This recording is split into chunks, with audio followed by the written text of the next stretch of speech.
الحمد لله رب العالمين والعاقبة للمتقين ولا عدوان إلا على الظالمين وعلى آله وأصحابه وذرياته أجمعين. أما بعد فأعوذ بالله من الشيطان الرجيم. بسم الله الرحمن الرحيم. قال الله تعالى في القرآن الكريم: فالذين آمنوا به وعزروه ونصروه واتبعوا النور الذي أنزل معه أولئك هم المفلحون. صدق الله العظيم. رب اشرح لي صدري ويسر لي أمري واحلل عقدة من لساني يفقهوا قولي. آمین یا رب العالمین.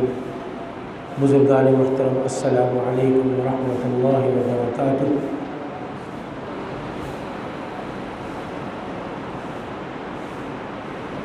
ربیع الاول کا مہینہ چونکہ قریب ترین ہے، اسی محترم مہینے کی مناسبت سے گزشتہ جمعے سے ہم نے قرآن کریم فرقان حمید کی سورۃ الاعراف کی آیت نمبر 157 کا آخری جز منتخب کیا تھا. یہ آیت مبارکہ جس کا آغاز ہم نے گزشتہ جمعے کیا گفتگو پر،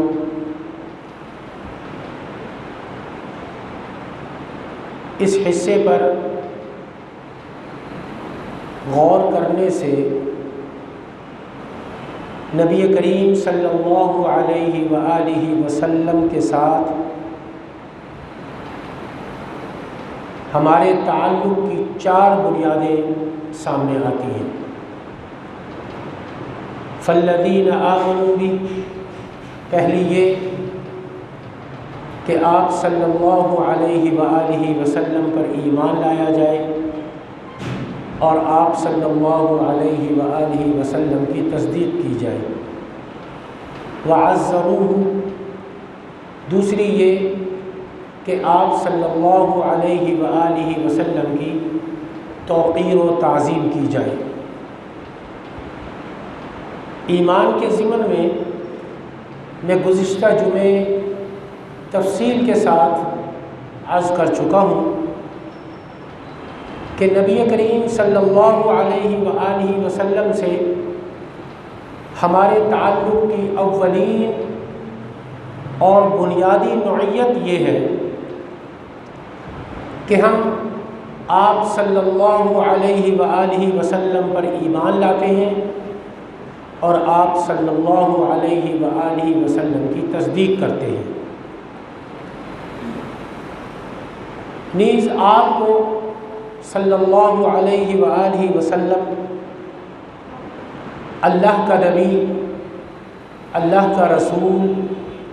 اللہ کا پیغمبر تسلیم کرتے ہیں.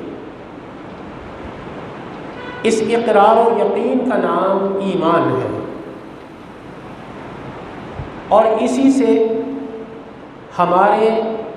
اور حضور سرور کونین صلی اللہ علیہ وآلہ وسلم کے مابین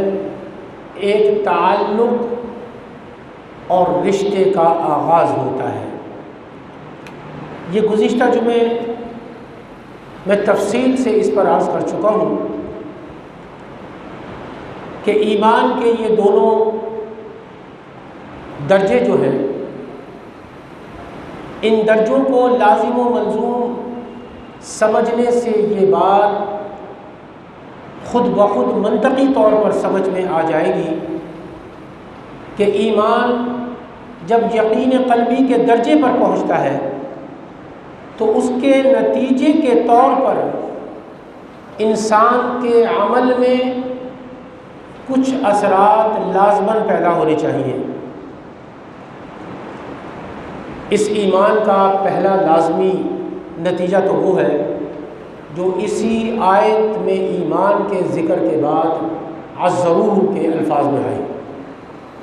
فالذین آمنوا بہ وعزروہ، پس وہ لوگ جو محمد الرسول اللہ صلی اللہ علیہ وآلہ وسلم پر ایمان لائے اور جنہوں نے حضور سرور کونین صلی اللہ علیہ وآلہ وسلم کی توقیر و تعظیم کی۔ گویا ایمان کا پہلا عملی تقاضا توقیر و تعظیم ہے۔ جب حضور سرور کونین صلی اللہ علیہ وآلہ وسلم کے بارے میں یہ یقین حاصل ہو گیا کہ آپ صلی اللہ علیہ وآلہ وسلم ہمارے خالق، ہمارے مالک، ہمارے آقا، ہمارے پروردگار کے پیغمبر ہیں، اس کے رسول ہیں، جنہیں اللہ نے ہماری ہدایت اور رہنمائی کے لیے مبعوث فرمایا ہے، اور حضور سرور کونین صلی اللہ علیہ وآلہ وسلم نے جو کچھ بھی پیش فرمایا ہے، جو تعلیم دی، جو احکامات دیے، ان میں سے کوئی بات بھی اپنے جی سے نہیں کی، اپنے آپ سے نہیں کی، اپنے آپ سے بھی پیش نہیں کی۔ جو حلال و حرام کی قیود عائد فرمائی حضور سرور کونین صلی اللہ علیہ وآلہ وسلم، بلکہ ہر بات اللہ کی طرف سے پیش فرمائی، جیسا کہ سورۃ النجم میں ارشاد فرمایا وَمَا يَنطِقُ عَنِ الْهَوَىٰ إِنْ هُوَ إِلَّا وَحْيٌ يُوحَىٰ، اور یہ رسول صلی اللہ علیہ وآلہ وسلم اپنی خواہش نفس سے نہیں بولتے، یہ تو صرف وحی ہے جو ان پر بھیجی جاتی ہے۔ معلوم ہوا کہ ایمان کا پہلا فطری اور لازمی نتیجہ حضور سرور کونین صلی اللہ علیہ وآلہ وسلم کی توقیر و تعظیم ہے، ادب و احترام ہے۔ سورۃ الحجرات میں اس ادب و احترام اور توقیر و تعظیم کی شرح اللہ تبارک و تعالیٰ نے بڑی تفصیل سے بیان فرمائی۔ جو مسلمانوں سے مطلوب ہے اللہ تبارک و تعالیٰ کو، اور اس ادب و احترام اور توقیر و تعظیم کو ملحوظ خاطر رکھنا چاہیے۔ اللہ تبارک و تعالیٰ نے ارشاد فرمایا یا ایھا الذین آمنوا لا ترفعوا اصواتکم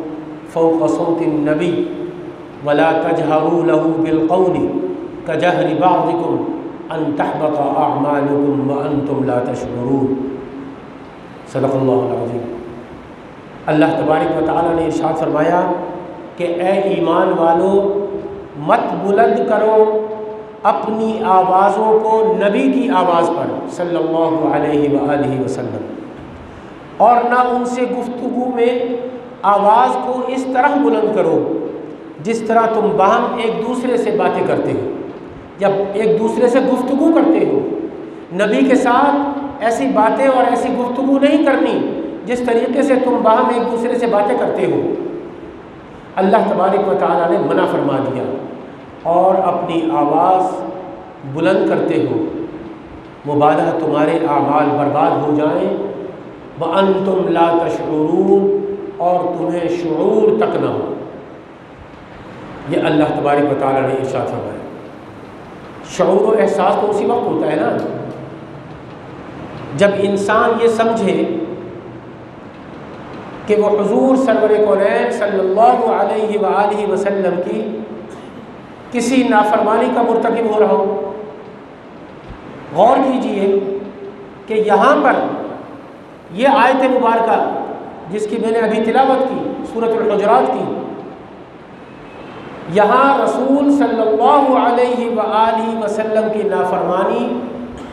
اور معصیت کا کوئی سوال پیدا نہیں ہوا،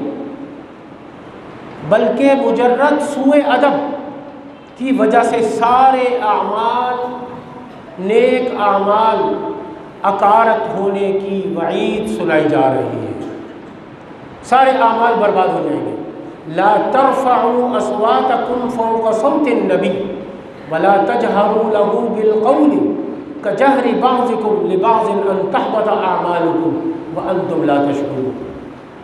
یعنی صرف اپنی آواز نبی کی آواز سے بلند کرنا، فرمایا کہ تمہارے سارے اعمال برباد ہو جائیں گے اگر تم نے اپنی آواز کو نبی کی آواز سے بلند کیا، اور تمہیں شعور تک نہیں ہوگا، پتہ ہی نہیں چلے گا تمہیں کہ اگر تم نے جس طرح تم یہ دوست آپس میں بات چیت کرتے ہیں، کبھی اونچی آواز سے، کبھی ٹھٹھے سے، کبھی مذاق کرتے ہیں، فرمایا کہ نبی کے ساتھ اس طرح کا عمل تم نے نہیں کرنا، منع فرما دیا اللہ تبارک و تعالیٰ نے۔ رسول اللہ صلی اللہ علیہ وآلہ وسلم کی نافرمانی اور حکم عدولی اور حضور صلی اللہ علیہ وآلہ وسلم کی رائے کو پس پشت ڈال دینا تو بہت دور کی بات ہے، جس کے معصیت ہونے میں کوئی کلام نہیں، محض یہ سوء ادب کہ صرف اپنی آواز کو نبی کی آواز سے بلند کرنا، کہ رسول اللہ صلی اللہ علیہ وآلہ وسلم کی آواز پر اپنی آواز کو بلند کر دیا جائے، تو اس پر اللہ تبارک و تعالیٰ کی طرف سے کیسی تنبیہ اور کیسی دھمکی دی گئی۔ اللہ تبارک و تعالیٰ نے دھمکی دے ڈالی کہ حضور صلی اللہ علیہ وآلہ وسلم کے معاملے میں ایسی بے احتیاطی برتنے کے سبب سے اب تک کے تمام کیے کرائے پر پانی پھر جائے گا، جتنے نیک اعمال تم نے کیے ان سب پر پانی پھر جائے گا، اور تمہاری سب نیکیاں برباد ہو جائیں گی، اور تمہیں معلوم تک نہ ہوگا، تمہیں شعور تک نہ ہوگا کہ تم نے اس بے ادبی اور بے احتیاطی میں کیا کچھ کھو دیا، اور تم کیسے عظیم نقصان اور خسارے سے دوچار ہو گئے، پتہ ہی نہیں چلے گا، تمہیں شعور تک نہیں ہوگا۔ وَأَنْتُمْ لَا تَشْعُرُونَ، اللہ تبارک و تعالیٰ فرما رہا ہے تمہیں معلوم ہی نہیں ہوگا، پتہ ہی نہیں چلے گا۔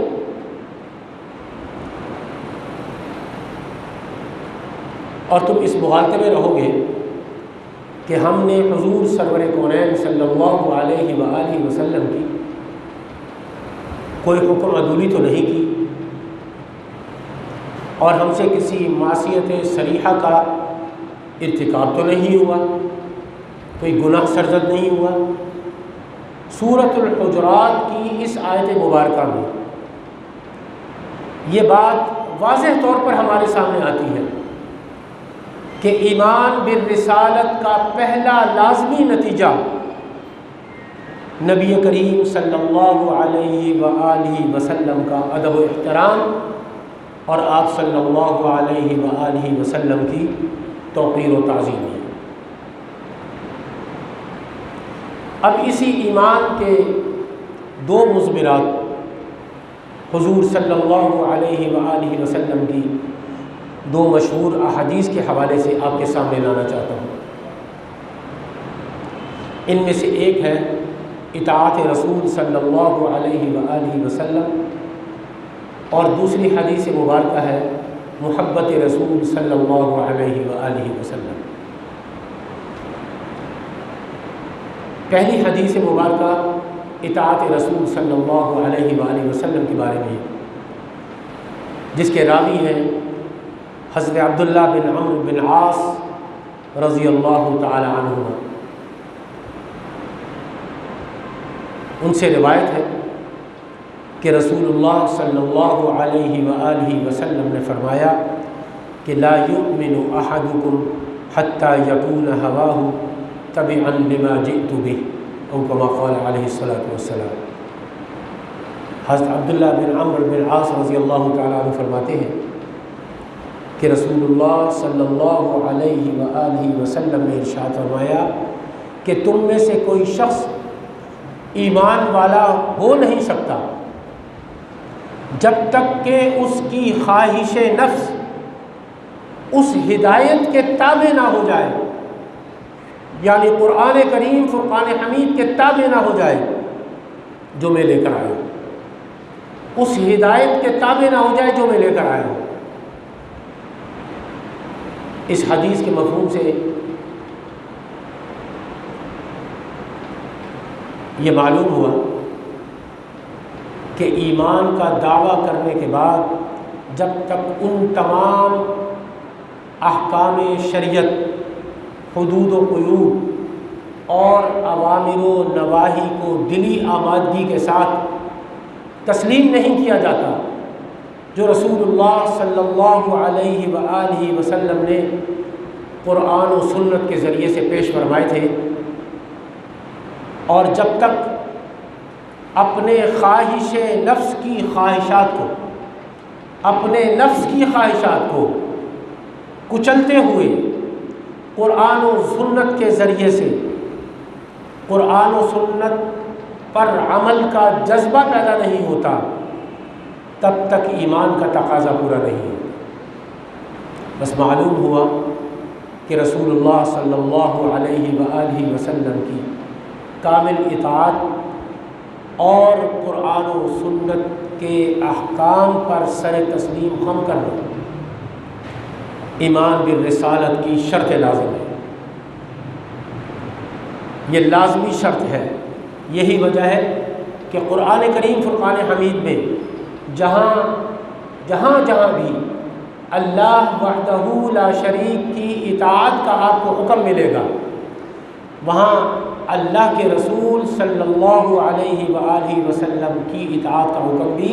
ساتھ ہوگا، وہ حکم بھی ساتھ ہی دیا جائے گا۔ مثلا سورہ آل عمران اس کی آیت نمبر 32 میں ارشاد ہوا، اللہ تبارک و تعالی ارشاد فرماتا ہے قل اطیعوا اللہ والرسول۔ اسی طرح سورۃ التغابن کی آیت نمبر 12 اس میں اللہ تبارک و تعالی نے ارشاد فرمایا کہ وَأَطِيعُوا اللَّهَ وَأَطِيعُوا الرَّسُولَ، یعنی اطاعت کرو اللہ کی اور اطاعت کرو رسول صلی اللہ علیہ وآلہ وسلم کی۔ جب محمد الرسول اللہ صلی اللہ علیہ وآلہ وسلم کو اللہ کا رسول اور اس کا نمائندہ مان لیا ہے، اس کا پیغمبر تسلیم کر لیا ہے، تو اب تمہارے لیے اس کے سوا کوئی چارہ کار نہیں کہ تمہیں حضور سرور کونین صلی اللہ علیہ وآلہ وسلم کا ہر حکم ماننا پڑے گا اور ہر ارشاد کے آگے سر تسلیم خم کرنا ہوگا۔ اللہ تبارک و تعالیٰ کی یہ سنت رہی ہے، اور یہ سنت ہے کہ وہ جس رسول کو بھی بھیجتا ہے، جس رسول کو بھی اس دنیا میں انسانیت کی ہدایت کے لیے مبعوث کرتا ہے، جتنے بھی انبیاء اکرام علیہم الصلاۃ والسلام کو کم و بیش 1,24,000 انبیاء اور رسل اللہ تبارک و تعالیٰ نے انسانیت کی ہدایت کے لیے اس دنیا میں مبعوث فرمائے، وہ جس رسول کو بھی بھیجتا ہے اس کے ساتھ حکم بھی بھیجتا ہے کہ اس کی اطاعت کی جائے، جیسا کہ سورۃ النساء کی آیت نمبر 64 میں اللہ تبارک و تعالیٰ نے ارشاد فرمایا وَمَا أَرْسَلْنَا مِن رَّسُولٍ إِلَّا لِيُطَاعَ بِإِذْنِ اللَّهِ، اور ہم نے کوئی رسول نہیں بھیجا مگر اس لیے کہ اللہ کے حکم سے اس کی اطاعت کی جائے۔ وَمَا أَرْسَلْنَا مِن رَّسُولٍ إِلَّا لِيُطَاعَ بِإِذْنِ اللَّهِ۔ اسی سورۃ مبارکہ میں آگے اللہ تبارک و تعالیٰ نے ارشاد فرمایا کہ مَن يُطِعِ الرَّسُولَ فَقَدْ أَطَاعَ اللَّهَ، یہ آیت نمبر 80 ہے۔ آگے ارشاد فرمایا مَن يُطِعِ الرَّسُولَ فَقَدْ أَطَاعَ اللَّهَ، جس شخص نے رسول کی اطاعت کی اس نے اللہ کی اطاعت کی۔ مَن يُطِعِ الرَّسُولَ فَقَدْ أَطَاعَ اللَّهَ، جس نے رسول صلی اللہ علیہ وآلہ وسلم کی اطاعت کی اس نے اللہ کی اطاعت کی، اور جس شخص نے رسول کی اطاعت کی اس نے اللہ کی اطاعت کی۔ ظاہر ہے کہ اللہ تبارک و تعالیٰ حکم دینے کے لیے براہ راست ہمارے پاس تو نہیں آئے گا، اس نے اپنے احکام ہم تک پہنچانے کے لیے انبیاء اور رسل کو واسطہ بنایا۔ انسانیت کی ہدایت کے لیے انبیاء اور رسل کو اللہ تبارک و تعالیٰ نے واسطہ بنایا، لہٰذا اب اللہ کی اطاعت کا ذریعہ بھی رسول کی اطاعت ہے صلی اللہ علیہ وآلہ وسلم۔ اسی بات کو حضور سرور کونین صلی اللہ علیہ وآلہ وسلم نے ایک حدیث مبارکہ میں اس طرح فرمایا کہ من اطاعنی فقد اطاع اللہ ومن عصانی فقد عصى اللہ، او کما قال علیہ الصلوۃ والسلام۔ آقا نامدار صلی اللہ علیہ وآلہ وسلم نے ارشاد فرمایا کہ جس نے میری اطاعت کی اس نے اللہ کی اطاعت کی، اور جس نے میری نافرمانی کی اس نے اللہ کی نافرمانی کی۔ یہ حدیث مبارکہ متفق علیہ ہے، متفق علیہ حدیث ہے کہ من اطاعنی فقد اطاع اللہ ومن عصانی فقد عصى اللہ۔ جس نے میری اطاعت کی گویا اس نے اللہ رب العزت کی اطاعت کی، جس نے میری نافرمانی کی اس نے اللہ کی نافرمانی کی۔ نبی کریم صلی اللہ علیہ وآلہ وسلم کی اطاعت کے لزوم کے لیے سورۃ النساء کی آیت نمبر 65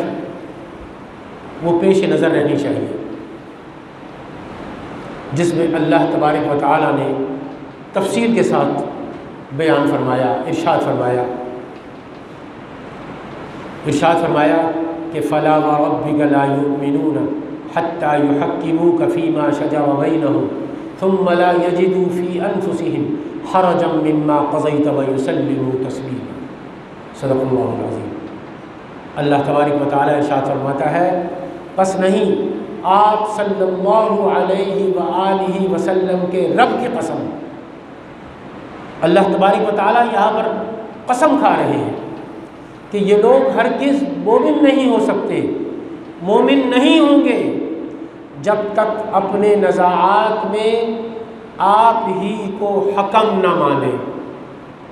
پھر آپ جو فیصلہ کریں صلی اللہ علیہ وآلہ وسلم اس پر اپنے دلوں میں کوئی تنگی محسوس نہ کریں اور اسے پوری خوش دلی کے ساتھ قبول کر لیں۔ یہ اللہ تبارک و تعالیٰ نے تفصیل کے ساتھ بیان فرما دیا کہ دلوں میں تنگی محسوس نہ کرنا۔ اگر میرے رسول صلی اللہ علیہ وآلہ وسلم نے تم میں کوئی تنازع پیدا ہو گیا، کوئی جھگڑا پیدا ہو گیا، تو رسول اللہ صلی اللہ علیہ وآلہ وسلم نے اس کا فیصلہ فرما دیا، اور پھر اس فیصلے کے بعد تم اپنے دلوں میں تنگی محسوس کر رہے ہو کہ یہ فیصلہ اگر اس طرح ہو جاتا، یہ فیصلہ اگر اس طرح ہو جاتا تو بہتر تھا۔ فرمایا نہیں، میرے رسول نے صلی اللہ علیہ وآلہ وسلم نے جس طرح فیصلہ فرما دیا اس پر اسی کی اطاعت کرنی ہے، خوش دلی کے ساتھ اس فیصلے کو تم نے قبول کرنا ہے۔ یہ آیت مبارکہ حضور سرور کونین صلی اللہ علیہ وآلہ وسلم کے واجب الاطاعت ہونے کے لیے نص قطعی ہے۔ رسول صرف محض مان لینے کے لیے نہیں بھیجا گیا، بلکہ وہ اس لیے مبعوث کیا جاتا ہے کہ اس کی کامل اطاعت کی جائے۔ ماننے کا نام صرف رسول نہیں ہے کہ زبان سے مان لیا، زبان سے تسلیم کر لیا۔ فرمایا کہ اس کا نام رسول نہیں ہے، بلکہ اس کی ہر بات، ہر حکم کی اطاعت کی جائے، ہر حکم کے سامنے سر تسلیم خم کیا جائے اور اس کے تمام فیصلے تسلیم کیے جائیں اور اس کے جملہ احکام کی تعمیل کی جائے، اس کی سنت کی پیروی کی جائے صلی اللہ علیہ وآلہ وسلم، اس کے نقش قدم کو رہنما بنایا جائے۔ حضور صلی اللہ علیہ وآلہ وسلم کو صرف مرکز عقیدت سمجھ لینا ہرگز کافی نہیں ہے، بلکہ ایمان اور توقیر و تعظیم کے لازمی عملی نتیجے کے طور پر آپ صلی اللہ علیہ وآلہ وسلم کو مرکز اطاعت تسلیم کرنا بھی ضروری ہے۔ اس اطاعت کلی کے بغیر ایمان کا اقرار ایک زبانی دعویٰ تو ہو سکتا ہے کہ زبانی اقرار کر لیا ہم نے کہ آپ صلی اللہ علیہ وآلہ وسلم اللہ کے سچے نبی ہیں، ہم نعتیں بھی پڑھیں گے، ہم درود بھی پڑھیں گے، درود شریف۔ فرمایا کہ حقیقی ایمان کے اعتبار سے حقیقی ایمان وہ ہوگا کہ رسول اللہ صلی اللہ علیہ وآلہ وسلم کی کامل اور مکمل اطاعت کی جائے۔ یہ ایمان اللہ کے ہاں معتبر ٹھہرے گا، معتبر قرار پائے گا، ورنہ یہ حقیقی ایمان کے اعتبار سے اللہ کے ہاں اگر کامل اطاعت نہیں کریں گے تو وہ حقیقی اعتبار سے معتبر قرار نہیں پائے گا۔ ایمان جو ہے وہ تبھی معتبر قرار پائے گا جب ہم رسول اللہ صلی اللہ علیہ وآلہ وسلم کی کامل اور مکمل اطاعت کریں۔ ایک حدیث مبارکہ اطاعت کی آپ کو سنا دی، انشاءاللہ آئندہ جمعے دوسری حدیث مبارکہ جو محبت رسول صلی اللہ علیہ وآلہ وسلم کے بارے میں ہے، اس کے بارے میں تفصیل سے عرض کروں گا، چونکہ ربیع الاول کا مہینہ قریب آ رہا ہے۔ اسی آیت کی نسبت سے فالذین آمنوا بہ وعزروہ ونصروہ واتبعوا النور الذی انزل معہ اولئک هم المفلحون، اسی آیت کی نسبت سے ہم انشاءاللہ مزید تفصیل سے آئندہ جمعہ گفتگو کریں گے۔ دعا کریں کہ اللہ تبارک و تعالی ہمیں رسول اللہ صلی اللہ علیہ وآلہ وسلم کی کامل اطاعت کرنے کی توفیق عطا فرمائے۔ وآخر دعوانا ان الحمد للہ رب العالمین۔